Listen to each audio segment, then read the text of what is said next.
बाबा से touching catch करना, उसका मीनिंग क्या है?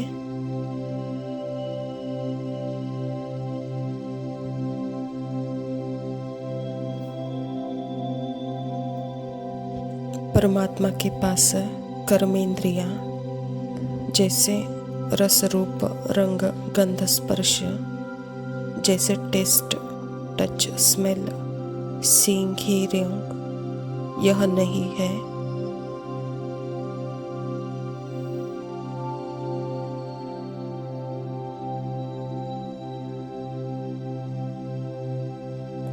पर बाबा हमारे ही माइंड को भी टचिंग दे सकते हैं, क्योंकि वह हमारे ही माइंड को यूज करते हैं।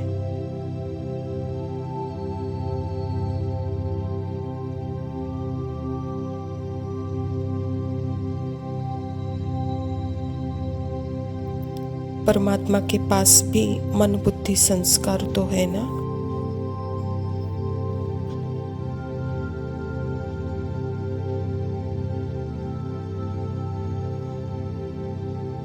पर वह मन बुद्धि संस्कार अलग नहीं है उससे। उसकी मन बुद्धि संस्कार उसी के ट्रुथ के अलाइनमेंट में है, उसी के सत्य की दिशा में मन बुद्धि संस्कार है।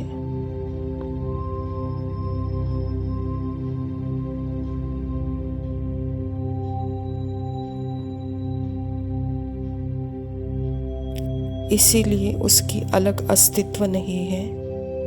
तो जब हम वह टचिंग देता है तो हमारे ही माइंड को टचिंग देता है, प्योर माइंड को।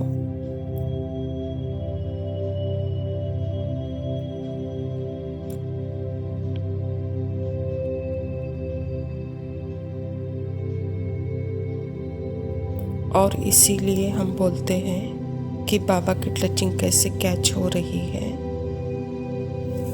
इसका मीनिंग क्या है? बाबा आपके माइंड को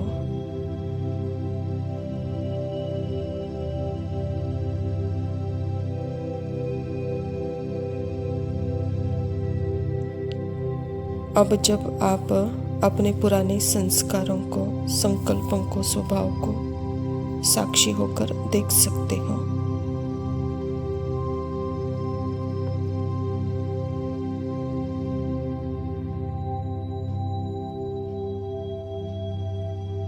तो धीरे धीरे ऑटोमेटिक आपको पता चलेगा कैसे यह दुनिया आपको दिख रही है।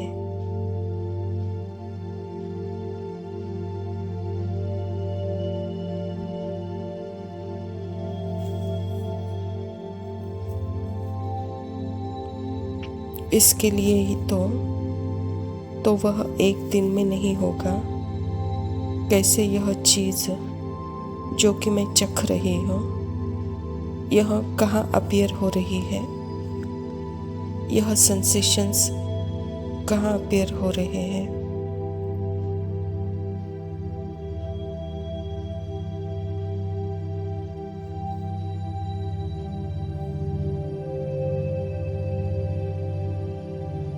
कैसे मैं जो दुनिया दिख रही है, क्या वह वाकई में, अगर मेरे पास आँख नाक कान मुंह नहीं होता है, तो क्या यह दुनिया जैसे दिख रही है?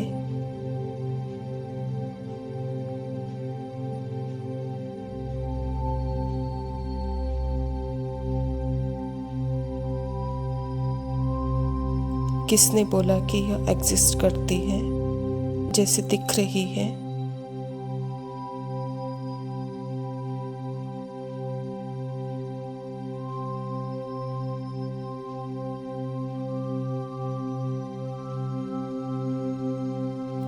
इसीलिए ही शुरुआत से ABCD से हम ज्ञान नहीं सुनेंगे, तब तक वो क्लियर नहीं होगा।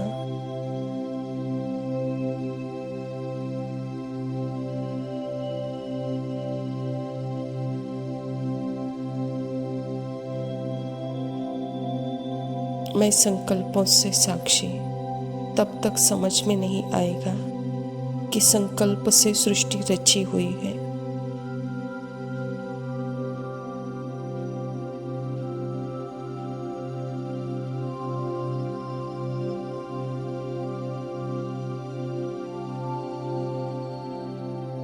जब यह समझ में आ जाएगा संकल्प से सृष्टि रची है,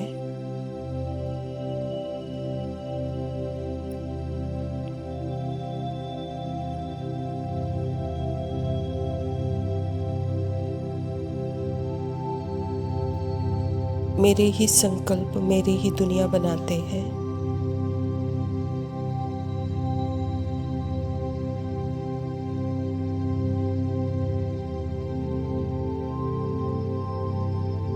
जब मैं उन संकल्पों को अपनी जान दे देती हूँ, अपनी बिलीफ दे देती हूँ, तो फिर वह संकल्प जैसे एक दुनिया पेंट करते हैं।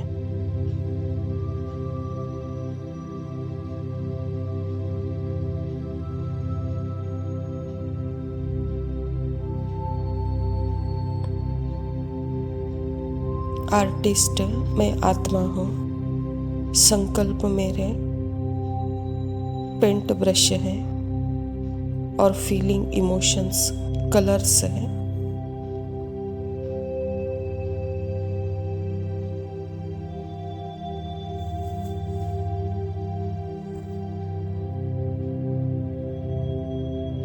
तो मैं आत्मा जब अपने सत्य को जानती हूँ कि मैं आत्मा बाबा के साथ एकदम निरसंकल्प बाबा समान हूँ,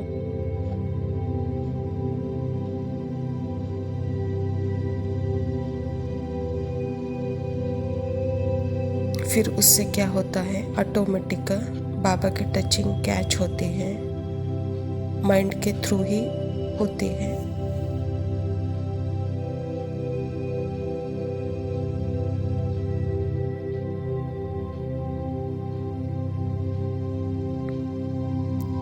पर फर्स्ट आत्मा को पता होना जरूरी है कि मैं निरसंकल्प हूँ। संकल्प मुझे क्रिएट और डिस्ट्रॉय नहीं कर सकते हैं।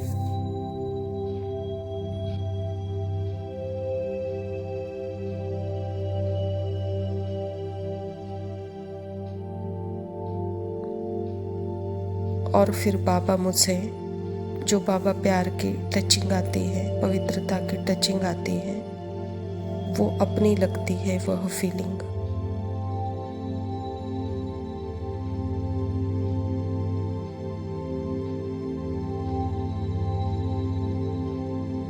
फिर वह मेरे संकल्प बोल कर्म में मन और देह के माध्यम से प्रकट होते हैं।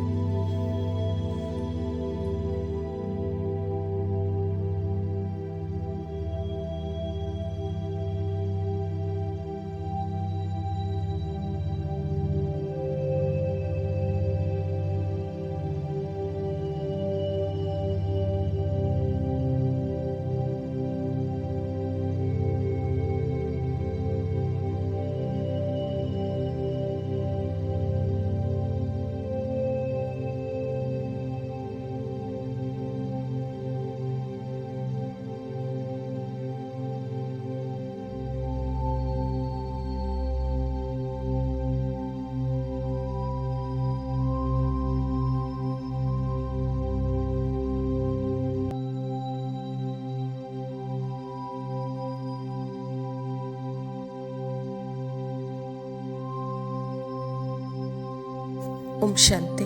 प्रातः मुरली बाप दादा मधुबन। मीठे बच्चे, तुम ड्रामा के खेल को जानते हो, इसीलिए शुक्रिया मानने की कोई बात नहीं।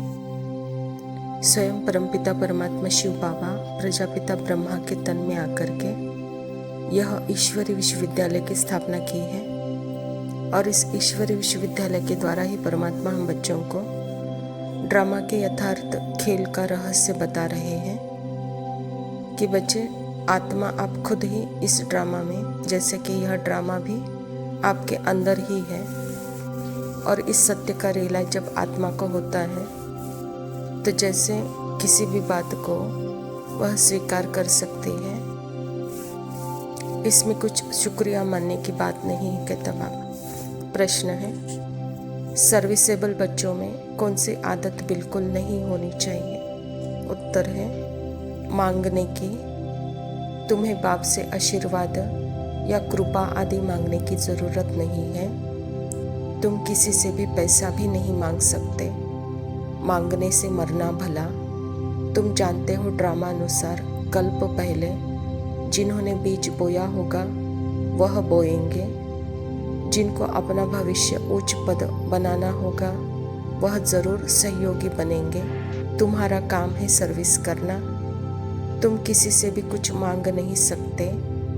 भक्ति में मांगना होता है, ज्ञान में नहीं। बाबा हम बच्चों को अपने समर्थी की स्थिति का अनुभव कराकर उसी के आधार पर आधारित कराना चाहते हैं, क्योंकि मैं आत्मा अविनाशी संपत्ति, शक्ति और गुणों के खजानों की मालिक हूँ। तो इसलिए बच्चे, तुम्हें अपने बॉडी माइंड के लिए कुछ भी मांगने की ज़रूरत नहीं है, न ही बाप से न ही दूसरों से। जितने अपने स्मृति स्वरूप की स्थिति में रहेंगे तो जैसे कि यह देह भान से मरना होगा।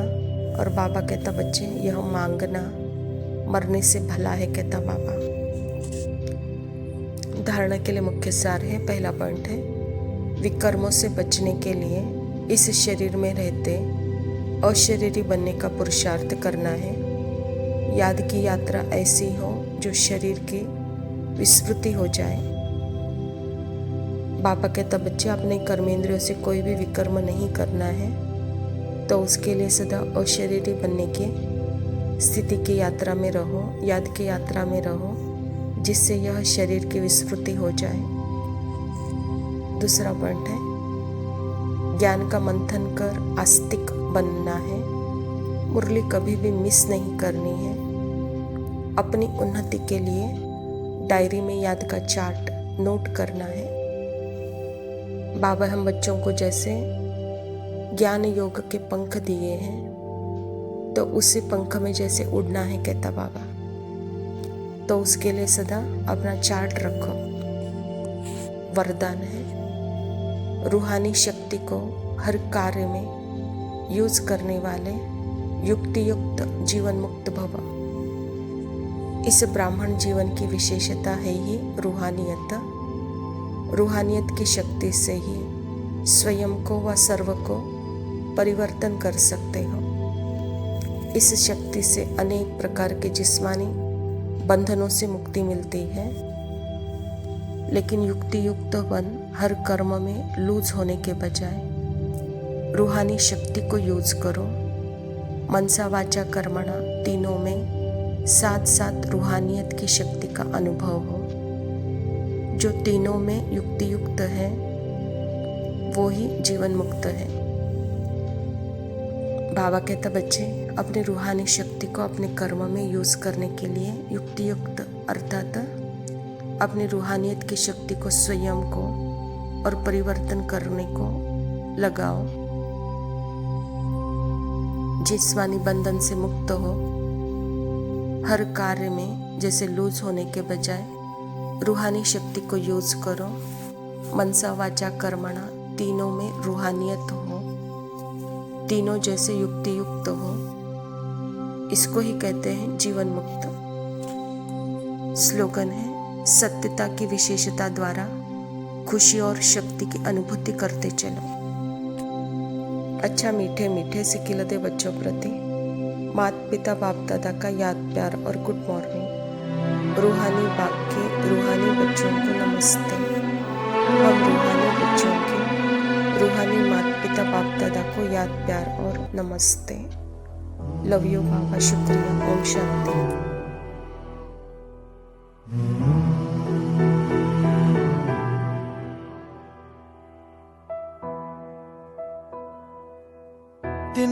तिनका था हमने सवारा,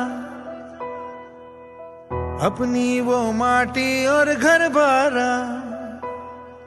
लुट रहा ये चमन अपना वतन, आंखों से अपनी लुट रहा ये चमन, अपना वतन।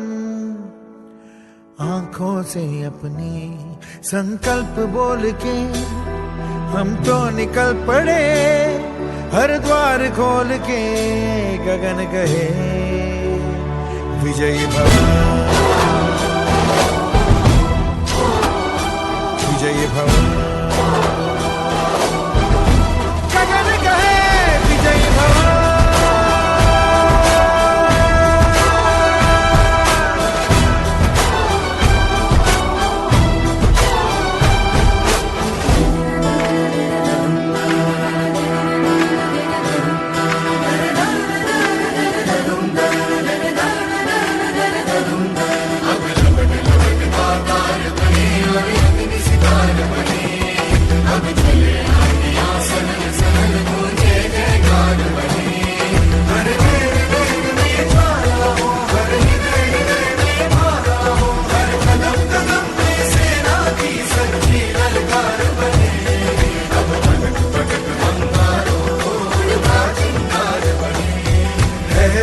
की सुरन भटकी है रोशनी, है छटपटा रही रोशनी, गगन कहे विजयी भव।